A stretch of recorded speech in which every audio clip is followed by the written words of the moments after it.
بسم اللہ الرحمن الرحیم۔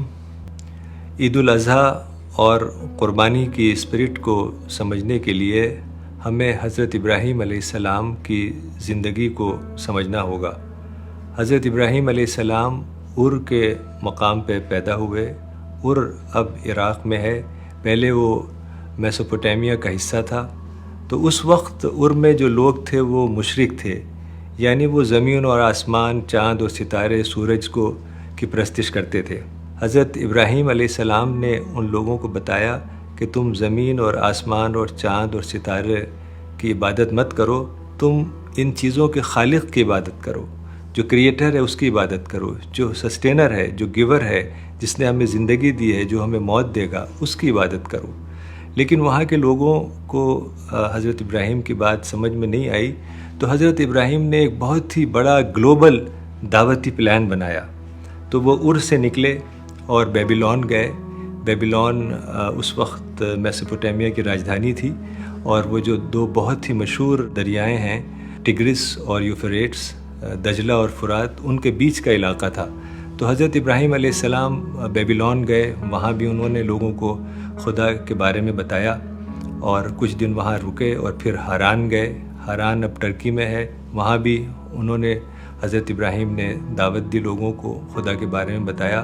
پھر ہاران سے حلب گئے، جو کہ اب سیریا میں ہے، اور وہاں کچھ دن قیام کیا، اور اس کے بعد پھر وہ پیلسٹائن میں آئے، اور پیلسٹائن میں ہیبرون کے مقام پہ رہنے لگے۔ اور ہیبرون میں ابھی بھی ایک مسجد ہے جس کو کہا جاتا ہے کہ حضرت ابراہیم علیہ السلام یہاں رہتے تھے۔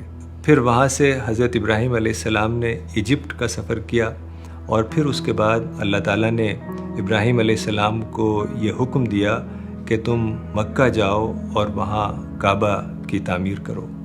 تو اس طریقے سے حج کا سلسلہ شروع ہوا، اور حج اور قربانی اور عید الاضحیٰ کی اسپرٹ کو سمجھنے کے لیے ہمیں حضرت ابراہیم علیہ السلام کے مشن کو سمجھنا ہوگا، اور حضرت ابراہیم علیہ السلام کے مشن کو اپنا مشن بنانا ہوگا، کہ انہوں نے اپنی زندگی وقف کر دی، اپنی زندگی کو سیکریفائس کیا۔